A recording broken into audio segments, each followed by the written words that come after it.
Hey everybody.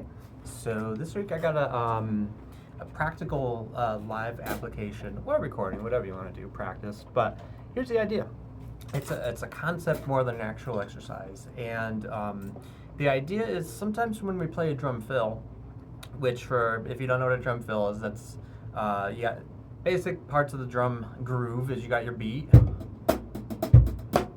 whatever that might be, and then you've got your drum fill, which is a break from the beat. Could be anything, whatever. So that's your drum fill. And a lot of times what happens is we get used to playing like here's the beat, and then the beat kind of stops, and then we play a drum fill, and then get back into the beat. And sometimes you lose the momentum of just keeping the flow and the groove going. So what I've been noticing a lot in my own playing, when I play live, a lot of songs are kind of faster tempo, kind of dance grooves. So for all intents and purposes, what we're going to do is we're going to use just a quarter note on the bass drum, 1, 2, 3, 4, eighth notes, and 2 and 4. Just typical, just kind of brisk dance kind of groove. This works for pop music. A lot of modern country has this kind of thing going on. And what we want to do is we want to keep this kind of pull some momentum going, especially when people are dancing. You don't want to stop and it's okay. It's a little distracting and disturbing.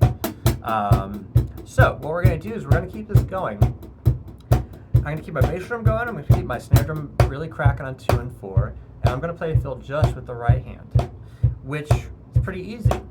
So you can just move it all around as long as you keep this on 2 and 4 going. It'll sound okay. So for instance.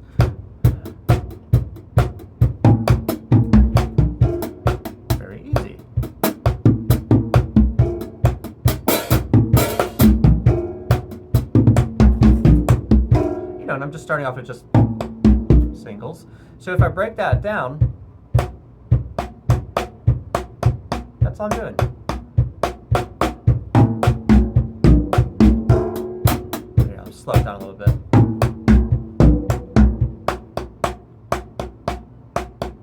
The trick is to keep this hand going in here. So you can do doubles.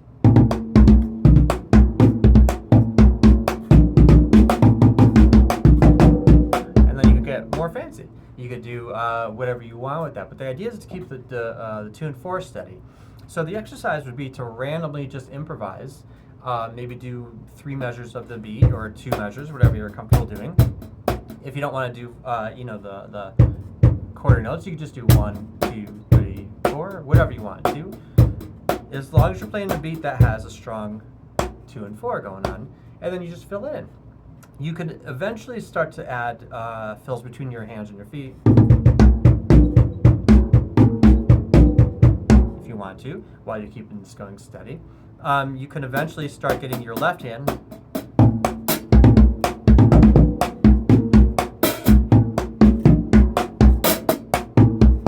or if you're here and you happen to mess up, boom, the right hand could go on your snare drum. But the point is to try to land on 2 and 4 so that you can keep that backbeat nice and strong. And it works very well. It's very musical. So you're keeping the groove. It's almost like you're playing a fill on top of the groove together. So it's very, very musical. And you could play something that's not too busy and distracting to the song itself. So.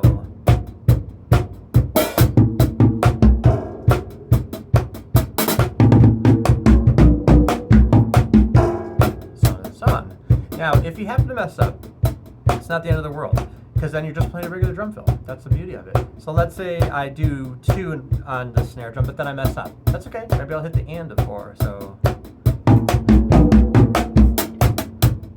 sounded okay too.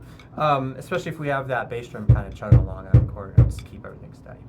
So anyway, that's the idea. So improvise. Start with one hand, and then keep the 2 and 4 going strong. I recommend quarter notes on the bass drum to give you a nice kind of steady dance beat sort of thing. Works best when you go at brisk tempos.